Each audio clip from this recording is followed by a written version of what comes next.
Hey, what's up, guys? This is Abated Mass of Flesh. I told you guys we'll be answering some questions for you, so that's what we're doing now. We're going to start with Diego. Why the name Abated Mass of Flesh?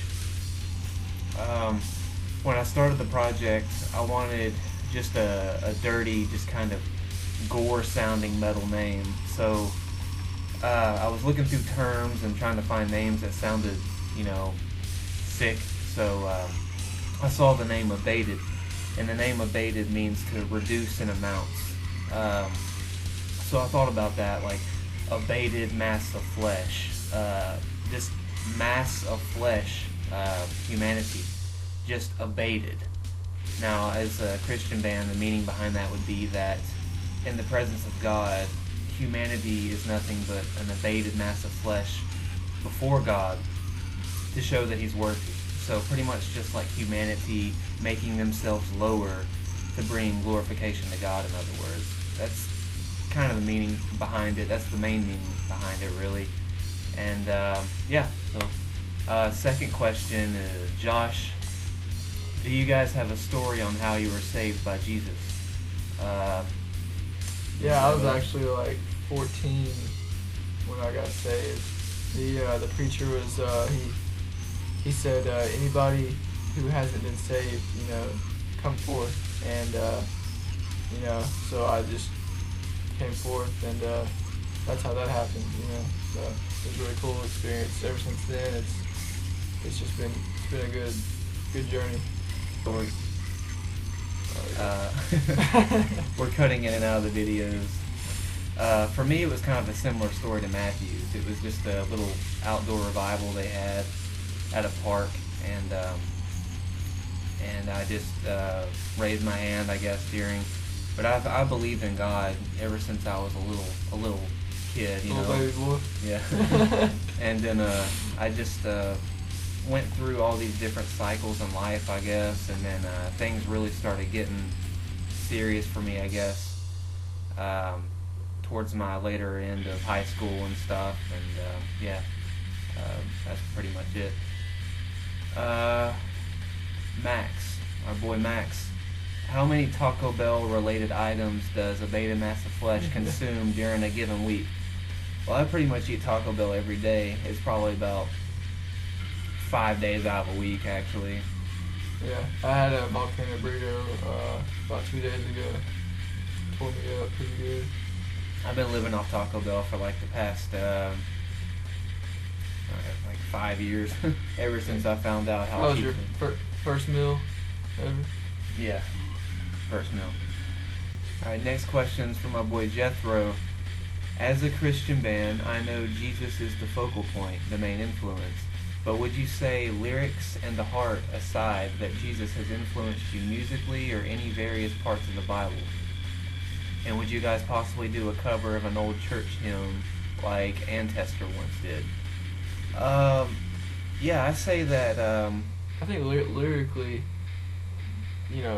Bible, but also, through struggle, Yeah, definitely. A lot of the stuff that I wrote about was about personal struggle and hardships.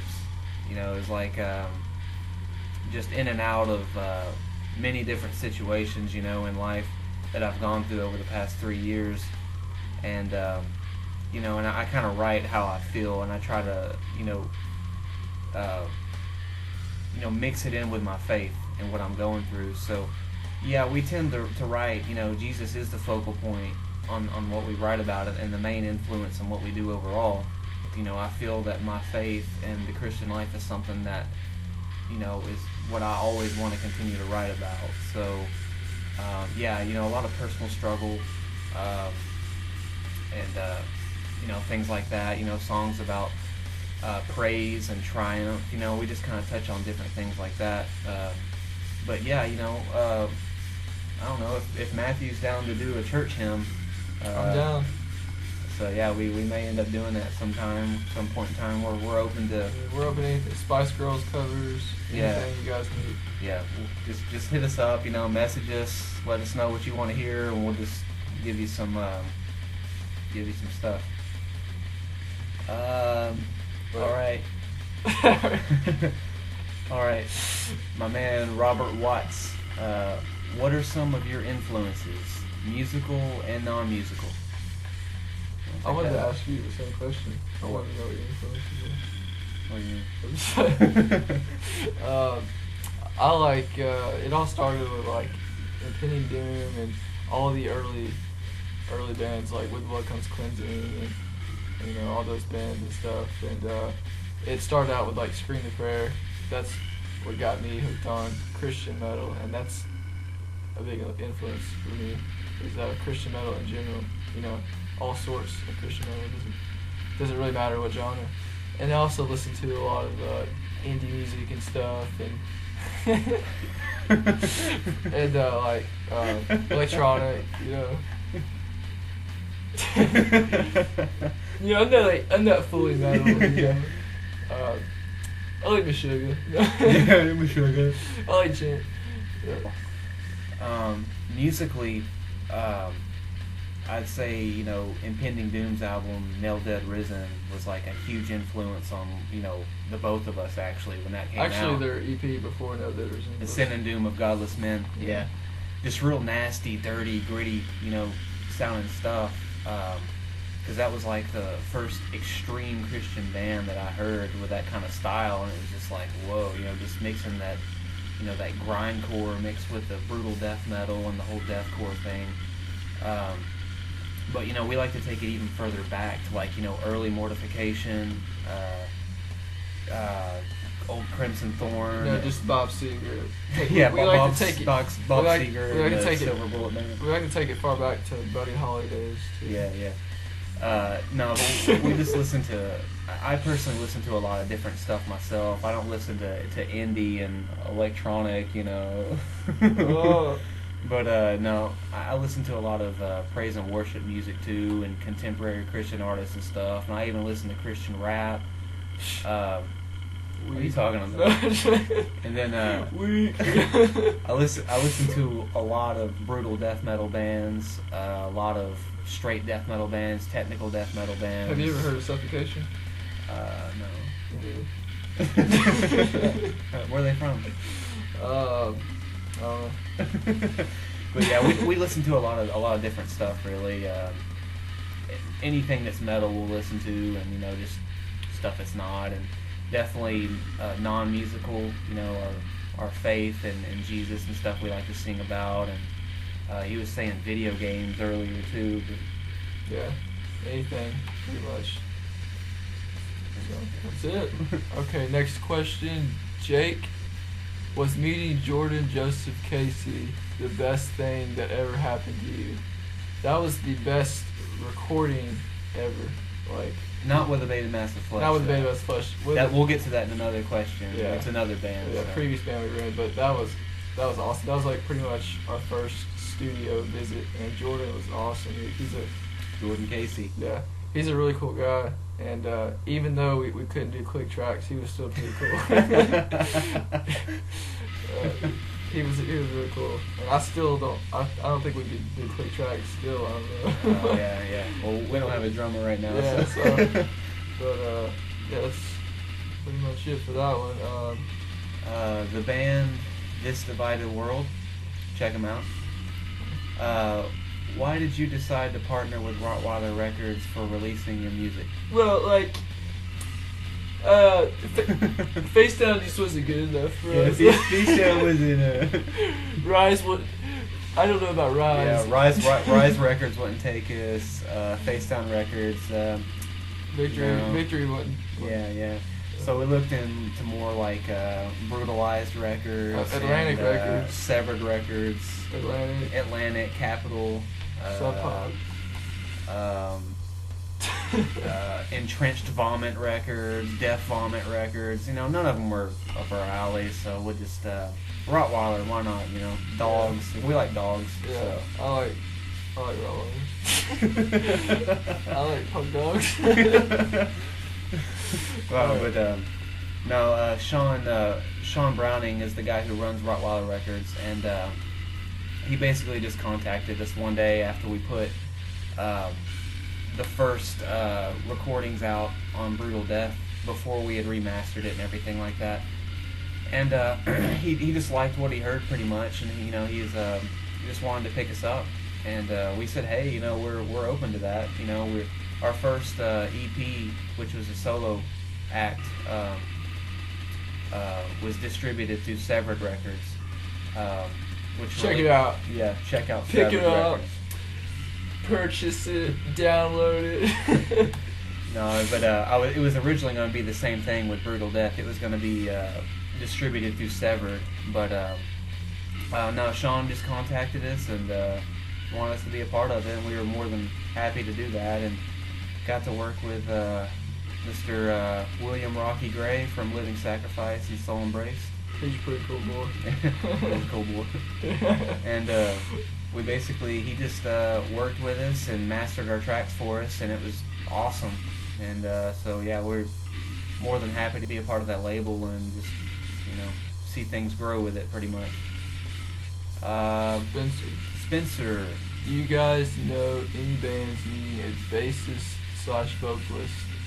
I want to do Christian metal, but there are none with the same interest as mine.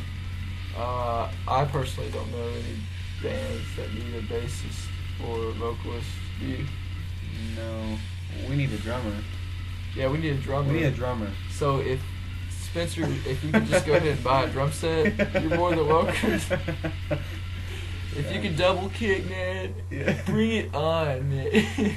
No, I personally don't know any right now. We haven't really been out and about in the scene lately. Basically, just what we see online down in Tennessee. I don't know exactly where you're at, Spencer, but if there are any in Tennessee, we'll let you know. Yeah. All right, next question. Caleb, have you guys been in other bands? And if so, what were the names, genres, and why did you not continue with them? I was in a band called Essence of Immortality. I was in that band too, so. Yeah. Oh yeah. Well, you were in for a little bit, but you weren't in the main. I played 2 shows. 2 shows. Yeah. That was like a kind of a metalcore, melodic, thrashy kind of band. Yeah, it was really melodic. But then he left, and my friend, he came and played guitar, and pretty much we just kind of split because he had college, and the band members just decided to do their own thing. Really time consuming. Well, we had Parallax Withering was our latest pre-band, and that's a kind of the same style, kind of just like a deathcore, metalcore, melodic, thrashy kind of stuff. And Jordan Joseph Casey, the guy we mentioned earlier, recorded our EP with it, did a fantastic job. And then I was doing Abated Mass of Flesh on the side, and then that got picked up by Rottweiler, and then we just continued to push that through. But now me and Matthew have been making music for a long time now. We've done black metal projects, death metal projects, grindcore projects, different things like that. We've had dragon metal. Sing about dragons. Dragon metal. Oh, yeah. I wrote all the lyrics about the dragons. We did dragon metal. We did space metal. Yeah, our band was called Galaxy. I think we hold a record of having the most projects ever, because we have a huge list of it. Yeah, and we're not even going to talk about the Slither Spoon days. No, that's pretty rare. That's probably when I was like 14 or 15. We're not. This next question. Next question.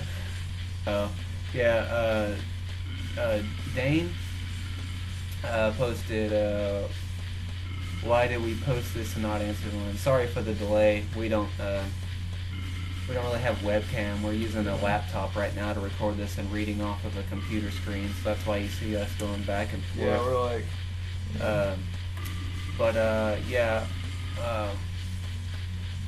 Basically, how do we meet Jesus?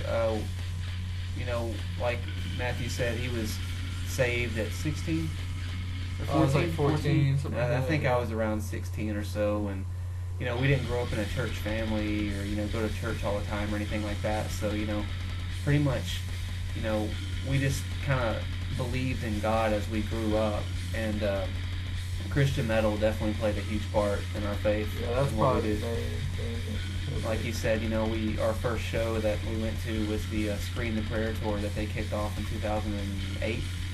No, that was 2007, I think. Yeah. And we got to see just a handful of great bands there, and we've been to every one pretty much since. Well, I have. You can go to the last one, did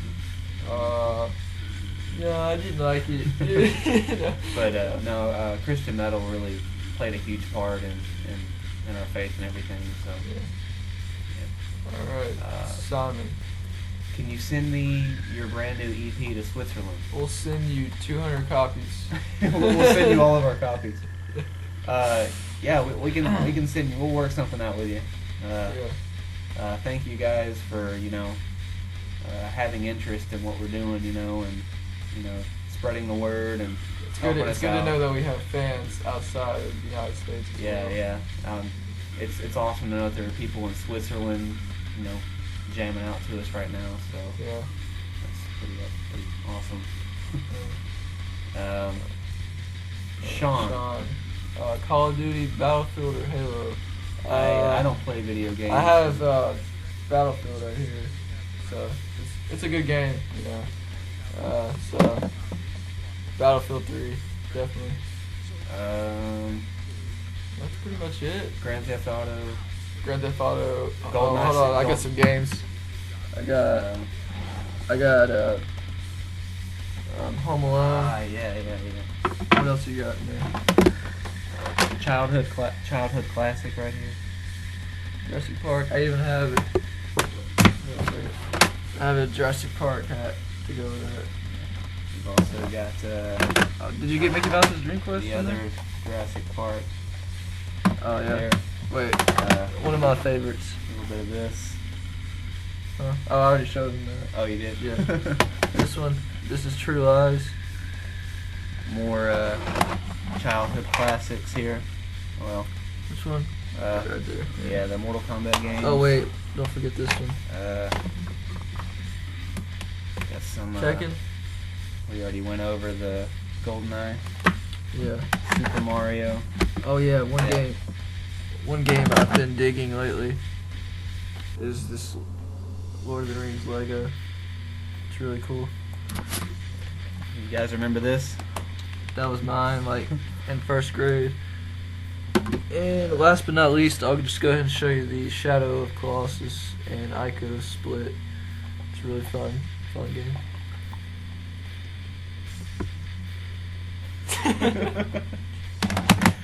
Well, that wraps up our questions for you guys. If you guys have if you guys have any more questions, feel free to. Nah. If you guys have any more questions, feel free to. Feel free to shoot some more towards us, and we'll see if we can get back with you on that. Brutal Death is coming out soon. It'll be out soon. We'll have a Cassette tapes. 8 tracks. We're doing 8 tracks now, and check out some of the other great bands on Rottweiler Records: Soul Embrace, Behold the Kingdom, Every Knee Shall Bow, Grave Robber. Many other great ones on there. Yeah. But yeah, check it out and look forward to Brutal Death coming out, and keep it metal.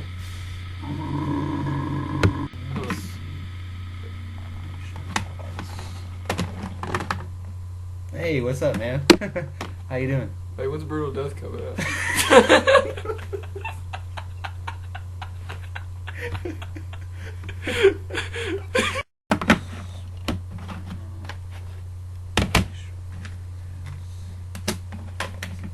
Hey, what's up, guys?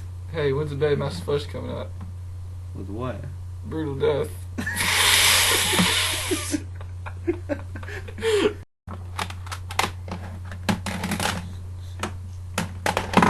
Hey, what's up, guys? When's Brutal Death coming out?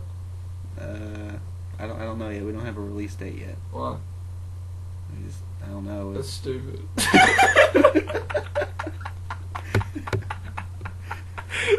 I guess so.